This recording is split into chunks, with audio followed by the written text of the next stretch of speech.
दोस्तों आज की इस वीडियो के अंदर मैं आपको बताऊंगा कि अमेज़ोन का जो ग्लोबली अगर सेल करने का आपका प्लान होता है, यानी कि आप चाहते हैं कि इंडिया से बाहर आप अमेज़ोन के थ्रू अपने जो प्रोडक्ट हैं आप अलग अलग कंट्रीज़ में अगर सेल करना चाहते हैं तो उस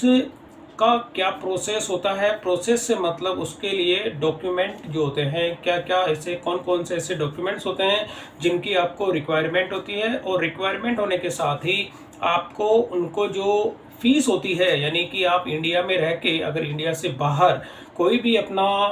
अकाउंट ओपन करते हैं, ओपन करने के साथ ही उसमें लिस्टिंग जब आप करते हैं और लिस्टिंग करने के बाद में जब आपको ऑर्डर रिसीव होते हैं तो उनका जो डिस्पैच करने का जो प्रोसेस होता है, कौन कौन सा ऐसा प्रोसेस है और इसके लिए कौन कौन से ऐसे डॉक्यूमेंट्स होते हैं जिनकी आपको रिक्वायरमेंट होती है, और इसके साथ ही आपके पास अगर वो डॉक्यूमेंट नहीं होते हैं तो क्या होता है, और आपकी जो रेफरल फीस होती है या अमेज़ॉन के जो चार्जेस होते हैं कितने चार्ज आपसे लिए जाएंगे, और इसकी पूरी कंप्लीट डिटेल मैं आपको इस वीडियो के अंदर यहाँ पे बताऊंगा कि अगर अमेज़ॉन के जो मल्टीपल कंट्रीज़ के अंदर जो अकाउंट होते हैं वो आप इंडिया में रह के अपने अकाउंट ओपन कर सकते हैं। और इसके लिए सबसे पहले मैं आपको ये बता देता हूँ कि ये जो आप देख रहे हैं ये मेरा यूएस का सेलर अकाउंट है। यूएस के अंदर क्या होता है, नॉर्थ अमेरिका के अंदर मैंने अपना अकाउंट क्रिएट किया है, और इसमें स्टोर की मैं बात करूँ तो दोस्तों इसमें 3 स्टोर मिलते हैं। नॉर्थ अमेरिका जोन जो होता है, यहाँ पे आप देखेंगे नॉर्थ अमेरिका के अंदर आपको यूनाइटेड स्टेट मिलता है, कनाडा मिलता है और मैक्सिको मिलता है। तो इनकी पूरी डिटेल में आपको बताऊंगा कि इसके जो चार्जेस होते हैं वो कितने लिए जाते हैं, और इसके साथ ही डॉक्यूमेंटेशन जो होती है उनकी कौन कौन से डॉक्यूमेंट होते हैं जो कि आपको कंपलसरी है, उसके बिना पे आप अपने अमेज़ॉन की जो ग्लोबली जो सेलिंग पे जो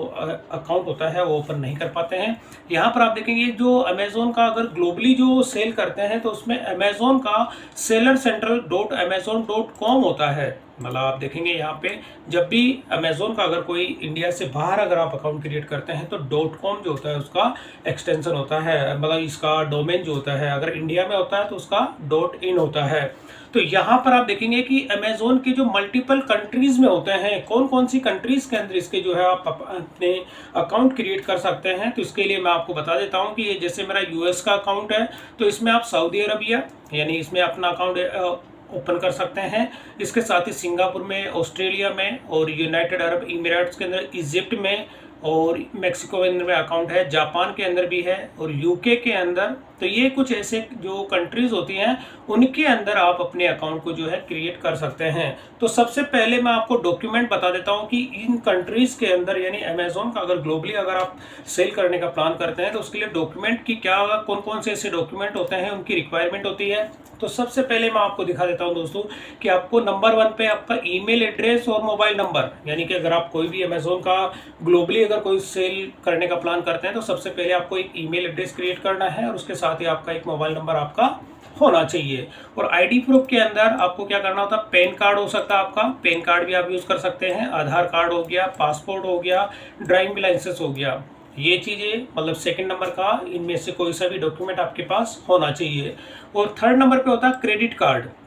यानी इसमें क्या डेबिट कार्ड दिया हुआ है, लेकिन यहाँ पे क्या होता है क्रेडिट और डेबिट दोनों ही होता है, लेकिन आपके पास क्रेडिट की प्रायोरिटी होती है क्योंकि डेबिट कार्ड के अंदर जो होता है इसमें आपका पेमेंट का ये डिडक्शन नहीं होता है। तो और उसके अंदर भी क्या होता है कि इंटरनेशनल जो ट्रांजेक्शन होता है वो आपकी इनेबल होनी चाहिए, यानी कि अगर आपके पास जो क्रेडिट कार्ड है या डेबिट कार्ड है उसके अंदर इंटरनेशनल जो ट्रांजेक्शन होती है वो आपकी इनेबल रहनी चाहिए। और बिजनेस एड्रेस के अंदर आपका क्या होता है कि बैंक का कोई से भी आप इसमें यूज़ करते हैं, मतलब कोई भी अगर अपने अकाउंट अपना क्रिएट किया है तो उसके लिए आप अपना बैंक अकाउंट जो आपका होता है वो सेविंग भी हो सकता है और करंट भी हो सकता है। यानी आप सेविंग अकाउंट है उसमें भी अपना पैसा इसमें ले सकते हैं, और करंट अकाउंट होता है उसमें भी आप ले सकते हैं। तो ये कुछ बेसिक इसमें डॉक्यूमेंट्स होते हैं। ये तो डॉक्यूमेंट हो गया कि आप इन डॉक्यूमेंट्स के जरिए अपना अमेज़ॉन का जो है सेलर अकाउंट क्रिएट कर सकते हैं, मतलब ग्लोबल यानी इंडिया से बाहर। तो ये इसमें आपको जीएसटी जो होता है उस सर्टिफिकेट की इसमें रिक्वायरमेंट नहीं होती है। तो ये चीज़ तो हो गया, एक बेसिक से डॉक्यूमेंट्स होते हैं। अब इन डॉक्यूमेंट्स के अलावा मतलब क्या होता है कि जैसे आप यहाँ पे क्या करते हैं, इन डॉक्यूमेंट के बेस पे तो आप अपना अकाउंट क्रिएट कर सकते हैं। तो जैसे आप अकाउंट क्रिएट करते हैं तो अकाउंट क्रिएट करने पे क्या होता है कि अमेज़ॉन जो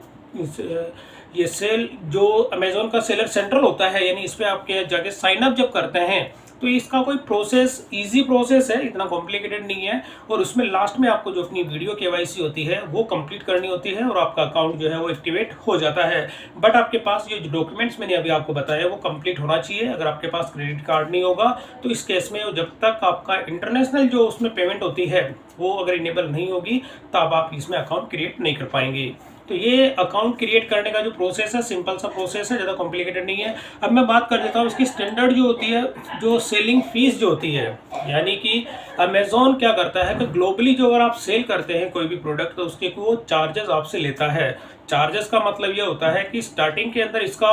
एक प्लान होता है। प्लान से मतलब ये होता है कि जैसे कि ग्लोबल अगर आप कोई भी अपना अकाउंट क्रिएट करते हैं तो उसका मंथली जो प्लान होता है, इसके साथ ही इसके कुछ पर ऑर्डर पे जो है वो चार्जेस भी आपसे इसमें लिए जाते हैं। तो यहाँ पर मैं आपको दिखा देता हूँ। सबसे पहले सेलिंग प्लान की मैं बात करता हूँ। तो सेलिंग प्लान जो होता है अमेजोन का एक स्टैंडर्ड, मैं अभी ये स्टैंडर्ड बता रहा हूँ। आप अगर ये इंडिया के अलावा किसी दूसरी कंट्री के लिए जो आप अपना रजिस्ट्रेशन करते हैं तो इसमें आप देखेंगे कि स्टार्टिंग के अंदर अभी 6 महीने तक ये टाइम पीरियड बता रहा है कि $1, अगर आप $1 जो होता है 6 महीने का आपको पूरा टाइम देता है। 6 महीने तक आप $1 जो होता है, जो इंडियंस जो होते हैं अगर अपना अकाउंट क्रिएट करते हैं तो उस केस में आपको केवल $1 पे करना है 6 महीने के लिए। और उसके बाद में आपके जो चार्जेस होते हैं वो मंथली 39.99 यानी अप्रॉक्स $40 आपको पेमेंट करनी होती है। तो यहाँ पर आपको जो $40 पेमेंट करनी है, इसका अगर एग्जांपल मैं आपको बताऊं कि जैसे $40 हो गया पूरे महीने के लगेगा। अभी जैसे मैंने अपना सेलर अकाउंट क्रिएट किया है तो इस केस में क्या होता है कि यहाँ पर मैं आपको दिखा देता हूँ। ये वाला मेरा सेलर अकाउंट है और इसमें मैंने आपको स्टोर दिखाए थे, 3 स्टोर, यूनाइटेड स्टेट, कनाडा और मैक्सिको। तो यहाँ पे नॉर्थ अमेरिका, मतलब मैंने अपना जो सेलर अकाउंट क्रिएट किया है ये नॉर्थ अमेरिका का क्रिएट किया है। तो नॉर्थ अमेरिका में क्या होता है कि 3 कंट्री शामिल होती है। तीनों कंट्रीज के जो चार्जेस होते हैं वो $39.99, यानी ये मंथली आपको जो है इसमें आपका जो कार्ड होता है, यानी जो मैंने अपना क्रेडिट कार्ड की डिटेल इसमें दी है। तो ये जो ट्रांजैक्शन होगी, अगर मान के चलिए आपके पास कंटिन्यू अगर ऑर्डर रिसीव होते हैं तो ये जो अमाउंट होता है $39.99 जो होता है आपके कमीशन में से डिडक्ट कर लिए जाते हैं। और मान के चलो कि अभी आप देखेंगे मेरे यहाँ पे 0 बैलेंस है, तो इस केस में क्या होगा कि ये जो पेमेंट अमेजोन लेगा वो जो क्रेडिट कार्ड की डिटेल आप देते हैं उसमें से ये जो अमाउंट आप देख रहे हैं $39.99 जो होता है अप्रॉक्स $40 जो होते हैं आपके मंथ वाइज, वो जो आपका क्रेडिट कार्ड होता है या डेबिट कार्ड होता है उसमें आपने इंटरनेशनल पेमेंट अगर इनेबल किया हुआ था उसमें ये स्टेटमेंट ऐड हो जाएगा। और आपका पेमेंट अगर आपके पास ऑर्डर रिसीव नहीं होते हैं तो उस केस में आपके क्रेडिट कार्ड के अंदर से ये पेमेंट आपको मतलब अमेजोन इसमें से डिडक्ट करेगा, यानी आपके स्टेटमेंट के अंदर ये ऐड हो जाएगा।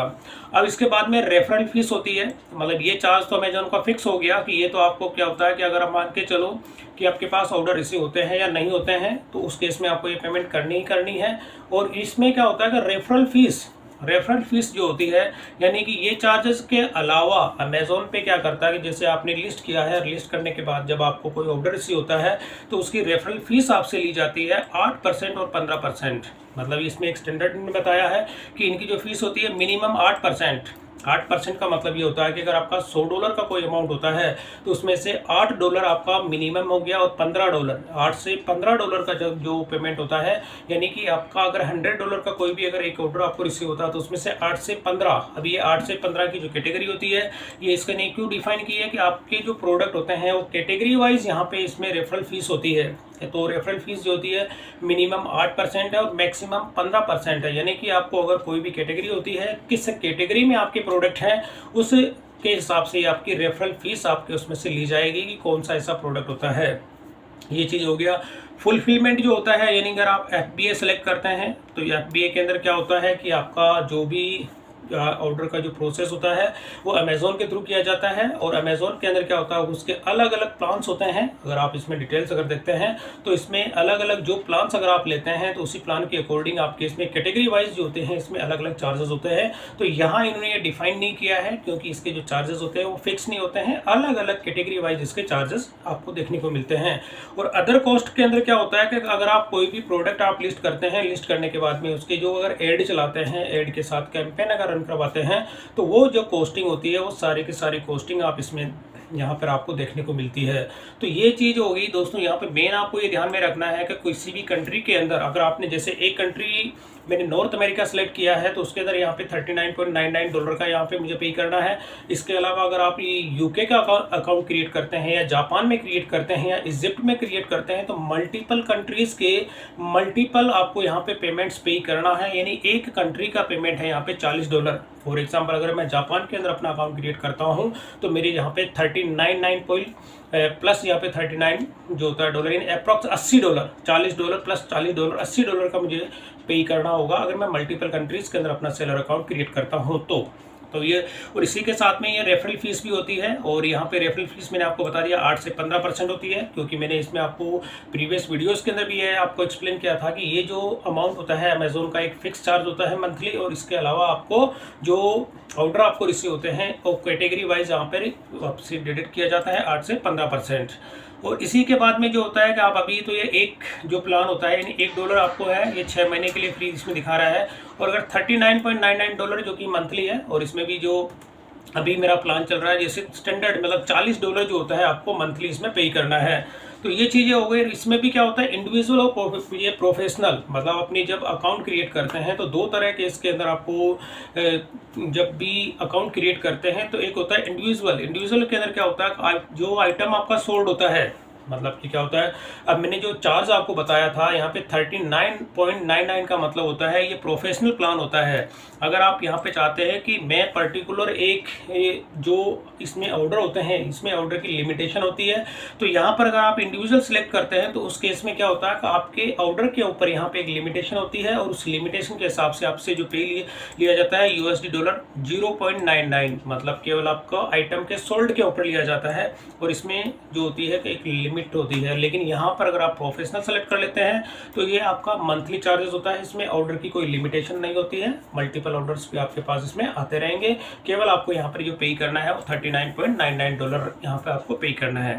तो ये चीज़ हो गई। और इसके अलावा कुछ बेसिक से और भी आपके जो क्वेश्चंस होते हैं वो स्टार्टिंग में, जैसे सेकंड वाले में ये पेज दिखा देता हूँ। अब यहाँ पर कुछ ऐसे बेसिक डॉक्यूमेंट होते हैं अकाउंट क्रिएट करने के, तो मैंने डॉक्यूमेंट्स आपको यहाँ पे बताया था कि अकाउंट जब आपको क्रिएट करने होते हैं तो ये पूरी लिस्ट है यहाँ पे, मतलब ये चीज़ आपको अकाउंट इससे क्रिएट हो गया। आप क्रिएट होने के साथ में अब आपको क्या होता है कि कुछ प्रोडक्ट आपको लिस्टिंग करने के बाद में आपको डिस्पैच करने होते हैं। डिस्पैच का मतलब होता है कि इंडिया से बाहर अगर आप एक्सपोर्ट करेंगे तो उसके लिए क्या प्रोसेस है और कौन कौन से ऐसे डॉक्यूमेंट्स हैं। अगर उसकी मैं बात करूं, एक्सपोर्ट डॉक्यूमेंट यानी आपके प्रोडक्ट जो आपके ऑर्डर रिसीव होते हैं उनको आपको एक्सपोर्ट करना है, तो एक्सपोर्ट करने के लिए कुछ डॉक्यूमेंट यहाँ पे होता है import export code. Import export code आपके पास होना चाहिए। अगर आपके पास इंपोर्ट एक्सपोर्ट कोड नहीं होगा तो आपने अकाउंट तो क्रिएट कर लिया, लेकिन क्रिएट करने के बाद में क्या होता है कि आप अपने जो ऑर्डर आपको रिसीव होंगे उसको इंडिया से बाहर आप एक्सपोर्ट नहीं कर पाएंगे। और सेकंड नंबर पे जो इंपोर्ट एक्सपोर्ट कोड होता है ये किस तरह से आप लेंगे ये मैं अपनी प्रीवियस वीडियोस के अंदर आपको एक्सप्लेन कर चुका हूँ। तो इंपोर्ट एक्सपोर्ट कोड आपको जो है DGFT की साइट से मिल जाता है, और इसके जो ज़्यादा टाइम भी नहीं लगता है, विद इन मतलब कि ये आपको ऑनलाइन जो होता है हैंड टू हैंड इसमें मिल जाता है। जब भी आप अप्लाई करते हैं तो आपका जो पेन नंबर होता है वही आपका इंपोर्ट एक्सपोर्ट कोड होता है। और ऑथराइज जो डीलर कोड होता है यानी AD कोड जो होता है, AD कोड आपको अपने बैंक से लेना होता है, और बैंक से लेने के बाद में आपको DGFT की साइट पे उसको जो है अप्रूव करवाना होता है। और इसी के साथ में LUT होता है, और इंपोर्ट ऑफ रिकॉर्ड जो होता है IOR, ये भी आपके कुछ बेसिक से डॉक्यूमेंट्स होते हैं। मेन आपको यहाँ पे दो चीज़ की रिक्वायरमेंट होती है, इंपोर्ट एक्सपोर्ट कोड और AD कोड। ये दोनों ही कोड अगर आपको मिल जाते हैं तो AD कोड जो अगर आपको मिल जाता है तो उसके बाद आपका जो भी ऑर्डर आपको रिसीव होते हैं वो आप इंडिया से बाहर भी आप उसको शिप कर सकते हैं। और इसमें क्या होता है कि जब आप इंपोर्ट एक्सपोर्ट कोड के अलावा और भी कुछ बेसिक से क्वेश्चंस होते हैं तो यहाँ पे इन्होंने लास्ट में कुछ यहाँ पे फ्रीक्वेंटली आस्क्ड क्वेश्चंस दिए गए हैं, तो वो चीज़ भी अगर ये URL जो है मैं आपको डिस्क्रिप्शन में इसका शेयर कर दूंगा। तो सबसे पहले इंडिया से बाहर ये कहता है कि आपको जो कौन कौन से ऐसे डॉक्यूमेंट्स होते हैं जो कि आप एक्सपोर्ट अगर करना चाहते हैं, तो इन्होंने साफ साफ जो मैंने आपको पहले लिखाया था कि यहाँ पे AD code import export code हो गया, जो कि आपको बेसिक ये कंपलसरी है। इंपोर्ट एक्सपोर्ट कोड अगर आपके पास नहीं होगा तो आप इंडिया से बाहर अपने ऑर्डर डिस्पैच नहीं कर पाएंगे। और ऑथराइज डीलर कोड होता है, और इसके साथ में इंपोर्ट ऑफ रिकॉर्ड जो होता है IOR होता है, लेटर ऑफ अंडरटेकिंग LUT होता है। तो ये कुछ बेसिक, इसमें से बेसिक ये दो इतनी रिक्वायरमेंट नहीं होती है, लेकिन दो चीज़ की आपको रिक्वायरमेंट है, इंपोर्ट एक्सपोर्ट कोड और जो ऑथराइजेशन जो AD कोड होता है ये आपका कंपलसरी होता है। इसके दोनों के बिना पे आपका काम नहीं होगा। और इसमें क्या होता है कि प्रोडक्ट जो होता है अमेजोन पे इंटरनेशनल मार्केट प्लेस पे कौन कौन से ऐसे प्रोडक्ट हैं जिनको कि आप सेल कर सकते हैं। तो यहाँ पे ये बता रहे हैं कि इनके 30+ मतलब आप ग्लोबली अगर कोई अमेज़ोन पे प्लान करते हैं तो 30 प्लस ऐसी कैटेगरीज होती हैं जिनके अंदर आप यहाँ पे सेल कर सकते हैं। होम टेक्सटाइल्स का और अपीरियल्स जो होते हैं, यानी जो कपड़े होते हैं वो ज्वेलरी का, लेदर का, हेल्थ का, कंज्यूमर आइटम, आयुर्वेदा, ब्यूटी का, टॉय का, ऑफिस के और इलेक्ट्रॉनिक आइटम्स जो होते हैं उसमें, और बुक्स वगैरह होती है, ये सारे के सारे आइटम्स आप इसमें सेल कर सकते हैं ग्लोबली। अब इसी के बाद में होता है कि अगर आपको कौन कौन से ऐसे कॉमनली जो इंटरनेशनल शिपिंग के लिए, मतलब शिपिंग जो होती है, अब मैं शिपिंग आपको बता देता हूँ कि अगर इंटरनेशनल जो शिपिंग होती है दोस्तों, इसमें आपको दो तरह की शिपिंग मिलती है। एक आपको सेल्फ शिप मिलती है और एक आपका जो इसमें FBA के थ्रू जो शिप होती है, इसमें आपको ईजी शिप का ऑप्शन नहीं होता है और इसमें आपको FBA के थ्रू जो होता है वही शिपिंग आपको जो होता है इसमें मिलती है। केवल अगर आप अपने लेवल पे जो ऑर्डर शिप करते हैं वो सेल्फ शिप के अंदर आते हैं, वो सेल्फ शिप ही आपको इसके अंदर मिलता है। ईजी शिप का इसमें कहीं पर भी ऑप्शन नहीं है। और इसमें कोटक प्रोडक्ट की कौन कौन सी से कैटेगरीज होती हैं जिनके लिए एक्स्ट्रा जो सर्टिफिकेट होते हैं उनकी रिक्वायरमेंट होती है। तो ये यहाँ पे साफ साफ कह रहा है कि कुछ ऐसी कैटेगरीज होती हैं जो कि अगर 12 साल से छोटे बच्चों के लिए अगर कोई भी प्रोडक्ट आप बनाते हैं या उनके लिए कोई खिलौने होते हैं या कुछ इस तरह के जो होते हैं, तो उनके लिए आपको सेपरेट डॉक्यूमेंट जो होता है उनकी रिक्वायरमेंट होती है।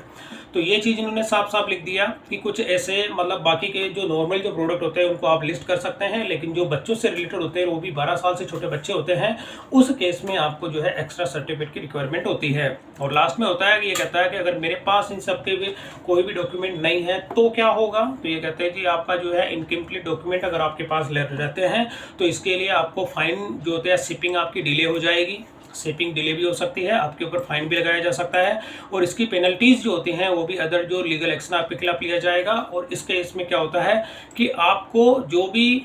कोई भी अगर नेगेटिविटी एक्टिविटी होती है, सस्पिशियस एक्टिविटी होती है, तो उस सब की रेस्पॉन्सिबिलिटीज आपकी होगी। तो दोस्तों ये कुछ ऐसे बेसिक से मैंने गाइडलाइन आपको बताई थी कि अगर आप ग्लोबली अगर कोई भी प्रोडक्ट आप ना,